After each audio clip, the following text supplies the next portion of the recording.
La différence, en fait, c'est que quand on est ministre, on est sûr d'avoir raison. On pense avoir raison, on est sincère d'ailleurs.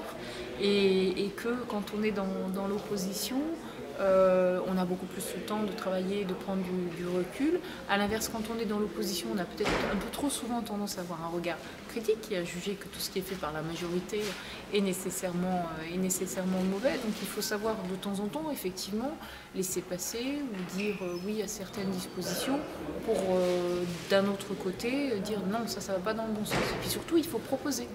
Donc on a proposé le rétablissement de la TVA sociale en allant même bien au-delà, parce que moi aujourd'hui j'ai vraiment une obsession, c'est de dire qu'il faut changer notre système fiscal pour que la fiscalité qui pèse sur le travail soit basculée d'une part sur la consommation, parce que la consommation n'est pas une fin en soi, et d'autre part sur la pollution, taxe carbone.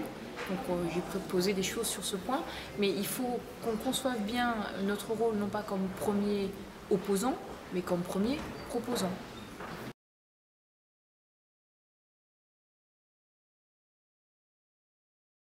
Là, il y a eu, enfin en tout cas là, il n'y a eu aucune alliance avec le Parti communiste, parce que si nous avons tous rejeté le texte, c'était pour des raisons diamétralement opposées. C'est-à-dire que pour les communistes, le texte n'était pas assez à gauche, et pour nous, on jugeait que le texte portait beaucoup trop atteinte à l'activité économique et à la liberté d'entreprendre.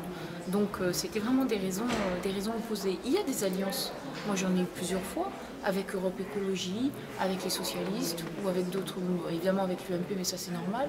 Mais il y a des alliances. J'ai soutenu récemment un texte de loi sur un autre sujet qui était la protection des lanceurs d'alerte dans le domaine environnemental ou sanitaire. Mais on juge, en tout cas au Sénat, parce que c'est très différent de l'Assemblée nationale, que ce ne sont pas des alliances politiciennes, mais ce sont vraiment des alliances parce qu'on pense que ça va dans le bon sens et que c'est dans le sens de l'intérêt général. Mais ça se voit beaucoup plus au Sénat qu'à l'Assemblée nationale. Personnellement, on s'en est jamais félicité, ni à l'UMP ni à l'UDI. Aujourd'hui, on voit bien, en tout cas tout particulièrement au Sénat, qu'il y a un passif extrêmement lourd. Il y a une division très très forte entre la gauche, la plus à gauche, que ce soit les communistes, mais aussi une partie des socialistes, et le gouvernement. Parce que qu'est-ce qui s'est passé pendant la campagne? Le Sénat était déjà à gauche.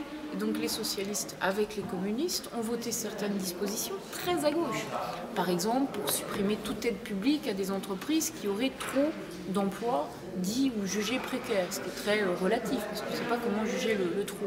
Ils ont voté comme un seul homme ces amendements en disant que le gouvernement de l'époque de droite était irresponsable, et aujourd'hui les communistes proposent les mêmes amendements, et les socialistes leur disent non, c'est pas possible, on ne peut pas voter quelque chose.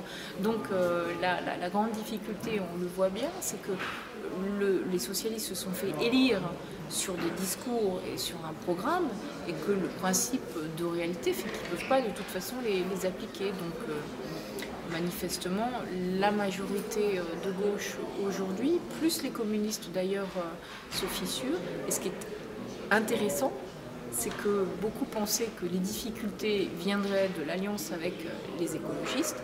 En fait, les écologistes sont extrêmement dociles et obéissants, alors que ce sont les communistes les plus durs.